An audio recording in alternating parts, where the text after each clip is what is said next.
Bem, nós estamos aqui retornando com mais um programa da série Debates Republicanos, da faixa Faculdades Integradas Hélio Alonso, hoje com um tema que diz respeito muito de perto ao interesse da comunidade acadêmica, em especial dos professores e mais ainda dos alunos, do corpo discente dos cursos de Direito. Nós vamos tratar aqui hoje do exame de ordem, vamos debater o exame de ordem que a OAB realiza para que os graduados em Direito, os bacharéis em Direito, possam obter a inscrição como advogados, já que, por lei, como se sabe, só é advogado aquele que é inscrito nos quadros da Ordem dos Advogados do Brasil. E nós temos aqui hoje como convidados, e agradeço desde logo a participação, de duas ilustres personalidades, o doutor Mauro Abdon Gabriel, que é o presidente, é justamente o presidente da Comissão do Exame de Ordem na OAB-RJ, e do nosso professor Luciano Viveiros, que é professor da faixa, da UERJ, também da Fundação Getúlio Vargas, além de advogado militante, e que tem também uma experiência com relação a esse assunto que vai transmitir aos nossos telespectadores. Eu perguntaria primeiro ao doutor Mauro Abdon como é que se surgiu a própria criação do exame de ordem, já que a gente percebe que outras carreiras não têm essa mesma disciplina, essa mesma norma obrigatória de se submeter a um exame dessa natureza. Essa é uma pergunta interessante que difícil até de falar de forma resumida, mas a verdade é que ao longo da década de 80 e no início da década de 90, mas já na década de 80, houve inegavelmente um aumento que muitos consideram excessivo do número de faculdades de Direito, de faculdades com a formação em Direito. Isso é uma análise absolutamente pessoal minha. Não podemos esquecer o momento também que o Brasil vivia naquele final da década de 80, ou em toda a década de 80, que é de pouco crescimento econômico, de baixo crescimento econômico. A par disso, a Constituição de 88 regularizou e institucionalizou os concursos públicos no Brasil, E, inegavelmente, o curso de Direito passou a ser,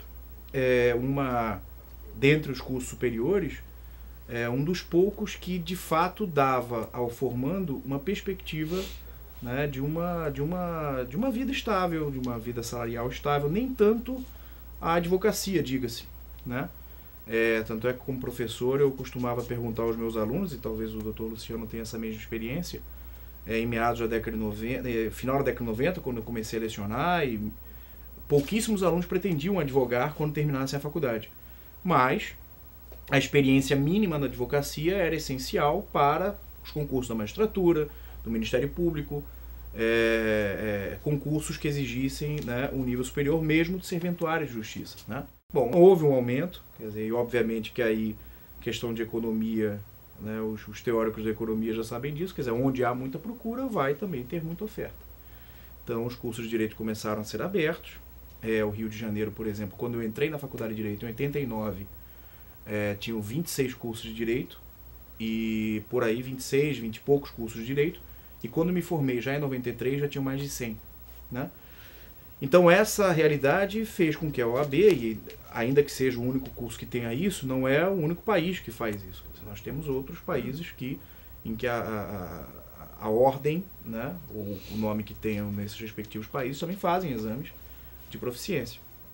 Então passou a ser uma necessidade para a sociedade e também para a própria advocacia. Quer dizer, você manter um mínimo de dignidade na profissão, você dar à sociedade uma garantia de que aquele profissional que recebe a carteira da ordem, ele passou por um exame que o qualifique minimamente para exercer a profissão. Então, juntando tudo isso é que resultou na necessidade do exame de ordem, que passou a ser obrigatória a partir da Lei 8.906 de 94. Antes havia por resolução do Conselho Havia Federal? Por resolução do Conselho Federal, por exemplo, sou de uma turma logo antes do exame, que eu estava também conversando com o Dr. Luciano, que aquele que não fizesse o escritório modelo das faculdades, já a partir da década de 90, já teria que fazer uma prova. Eu, por exemplo, fiz uma prova que hoje se assemelha muito à segunda fase do exame, com 5 questões, uma peça processual e depois uma prova oral, né? Porque no meu caso eu não fiz o escritório modelo da faculdade, então era uma opção. Hoje o escritório modelo se tornou obrigatório, né? Não é uma opção, você tem que fazer o escritório modelo e tem que fazer o exame. Mas na minha época eu poderia escolher uma coisa ou outra. Quem fizesse o escritório modelo só tinha um exame de aferição do estágio forense feito na universidade, né? E depois da 8.906, não, independentemente de fazer o escritório modelo, passou a ser uma obrigatoriedade curricular, também o exame de ordem. Agora, professor Luciano, volta e meia se ouve falar em iniciativas aí, até legislativas, de supressão do exame de ordem. Mas qual é a informação que você tem a respeito disso e a objetividade disso? Porque eu de vez em quando vejo isso nos jornais, supressão, o parlamentar tal propondo a supressão, porque só a advocacia que tem. Qual é a sua visão dessa questão? Não só a questão dos projetos, que são os projetos de lei, tramita no Senado Federal, há também ações na Justiça, tentando às vezes evitar a primeira prova, ou quem faz a segunda não ter que fazer a primeira. Isso é uma tônica, acontece diariamente. Agora, seguindo a orientação do Dr. Mauro, a importância do exame da ordem, eu acho ela relevante a partir do momento que houve um decréscimo de qualidade no ensino jurídico.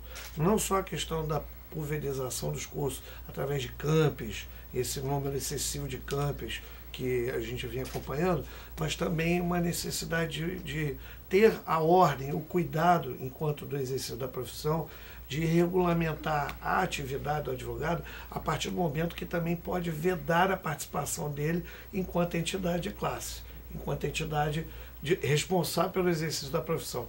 Então eu vejo todas essas ações ou projetos de lei desnecessários. Eu acho ao contrário, eu acho que todas as profissões, como o Dr. Luiz Fernando falou no início, deveriam seguir a orientação da ordem. Me parece que o Conselho Regional de Contabilidade também tem um exame parecido com o nosso.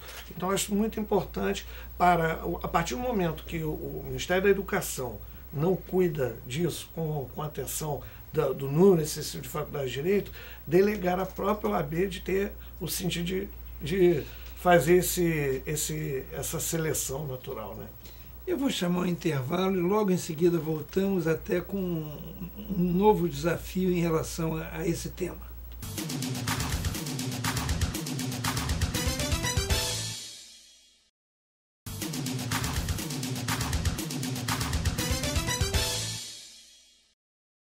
O professor Luciano estava nos falando de iniciativa legislativa que parece que teria sido apresentada e até de ações judiciais contestando uma matéria que a ordem tem como de interesse público, de interesse social, que é a manutenção do exame de ordem. Existe, inclusive, ao que consta, a DIN no Supremo Tribunal Federal, não é isso? Existe. O Dr. Mauro até tem acompanhado mais, né? Sim. Como é que está essa questão da ação direta de inconstitucionalidade no Supremo? O Supremo aceitou a arguição de relevância, quer dizer, então essa matéria vai ser julgada pelo plenário, né? Ele vai examinar se é constitucional ou não, o dispositivo da lei, do estatuto, da OAB, do artigo que prevê entre os requisitos para a inscrição no exame, para a inscrição a efetivação na OAB, do exame, né? A realização do exame de ordem. Exatamente. Ser aprovado no exame de ordem. Exatamente. Então, o Supremo vai examinar o mérito. Vai examinar o mérito da questão. Não há previsão ainda? Não, que eu saiba, não. Não há previsão ainda. Não tem previsão ainda de julgamento pelo plenário. O relator já se tem ou só vai a partir da arguição é que se sorteia o relator? Enfim, da tramitação da ADIM, eu não sei lembra se já está... desse detalhe. O acompanhamento é feito pelo Conselho Federal. O Conselho Federal é que acompanha, nós também acompanhamos aqui, mas especificamente após a arguição de relevância, eu confesso que eu estava só esperando marcar a data, né? Que é o que está, mas eu não acompanhei a tramitação no STF. Mas, enfim, vamos ter um pronunciamento do Supremo sobre a questão e ao que se espera, quer dizer, porque existe um argumento que possivelmente a ordem vai se valer dele. É a única profissão que está catalogada na Constituição como função essencial ao funcionamento de um poder. Uhum. Não é? Quer dizer, ninguém vai dizer que o médico não é essencial à saúde. Mas, no entanto, não há nada na Constituição das funções essenciais à saúde e a previsão lá do médico como função essencial à saúde. Quer dizer, o tratamento que o Constituinte deu para a advocacia efetivamente foi diferente. Foi de reconhecer que, assim como o Ministério Público, assim como as procuradorias, assim como a Defensoria Pública, a advocacia não era só uma profissão.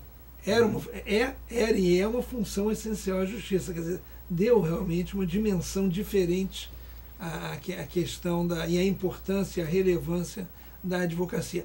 Esse exame, doutor Mauro, ele sempre é realizado diretamente pela OAB ou ele também já foi ou pode ser terceirizado?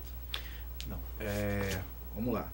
Então, até a respeito do que o senhor comentou aí brevemente, ainda que em outras profissões esse exame não exista, eu acho que nenhuma outra profissão, como eu coloquei na primeira, passou por essa massificação do ensino superior, talvez só a administração, né, tenha passado por essa massificação que o direito passou. Uhum. Né? E aqui não vai nenhuma contestação direta a nenhuma instituição ou a dizer que os alunos são... Não, é simplesmente que nós vamos ter alunos bons ou ruins em todas as instituições de ensino.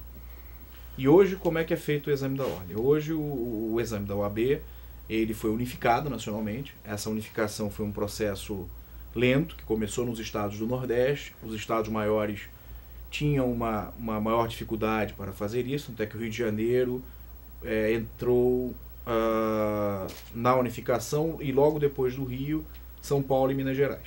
Né?